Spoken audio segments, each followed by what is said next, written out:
My name is Spencer Oliver. I am a 30-something year old facilities manager, which I've been doing for the last 9 or so years. I'm a husband to Ashley and a father of 4 daughters, and I am a kite buggy enthusiast. I started flying power kites and kite buggying about 5 years ago. I always found myself wanting to find locations that were windy and building kites. The process for doing this activity, for kite buggying, it begins with watching a forecast. I'd hook the leash onto the buggy, pull it out into the field, and start setting up the kite. What I do first is I'll unreel the lines. The lines are, for this kite in particular, are on a bar, and I unreel the lines out. Once they're all, I'm to the end of the lines where they're untangled, I'll roll out the kite, unfold it, attach them to the bridle lines of the kite using what's called a lark's head knot. I'll go back to where the bar is, put on my harness, clip the kite into the harness, and do my best to get it off the ground. And once I got the kite flying, I'll sit down in the buggy and get moving.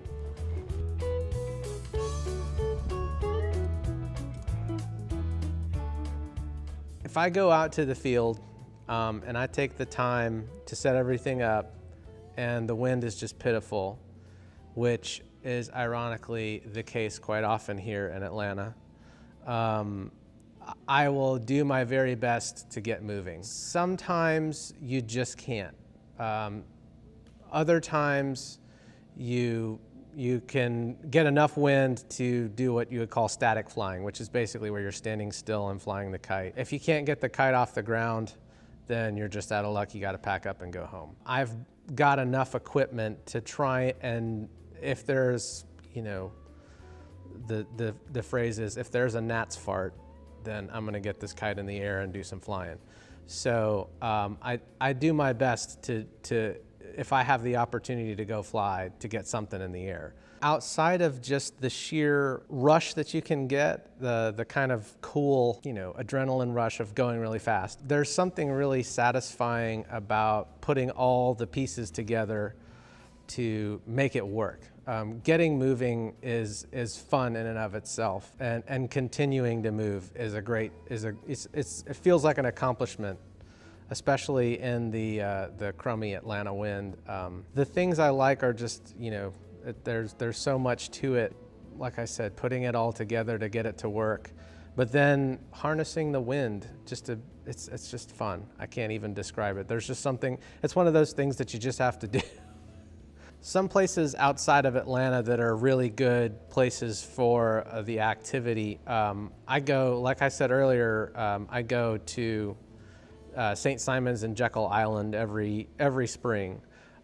In May, there's an event called the Jekyll Island Buggy Expo. It's a group of enthusiasts get together and we ride the beach at Jekyll Island.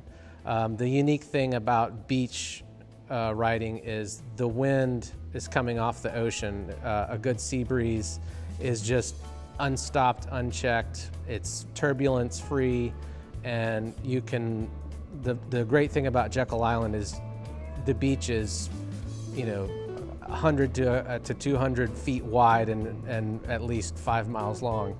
So you can just go in one direction and keep going and keep going and keep going, and then turn around and do it again. St. Simon's is great because it's got a lot of great hard-packed beach too that is great for riding in the same winds because it's only, you know, right next door to Jekyll.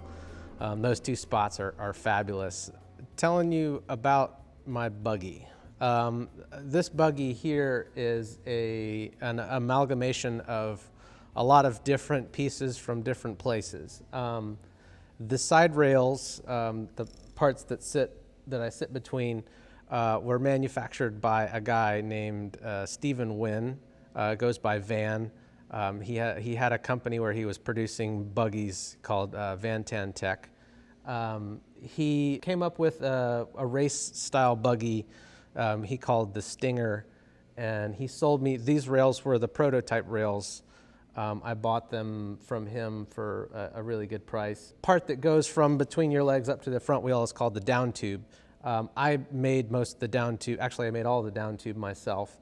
That came after several different versions. I modified that one repeatedly until I made it in a way that I finally was satisfied with it. The kind of kites that I fly primarily are what's called NASA Star kites, or NASA Power Wings. The NASA Power Wing was a development of a kite that came from a design for a parachute that NASA created in order to help the space shuttle slow down. Specifically, design number 5, NPW5, has been modified by a guy in Germany named Stefan Born. He sells kites under the name Born Kite. So I fly Born Kite NASA Star kites, which is what's behind me here is a 10 square meter NASA Star. If you're interested in getting into the sport of power kiting, the most useful tool that I've found throughout is asking people that know already about it, and the best place for that is the Power Kite Forum.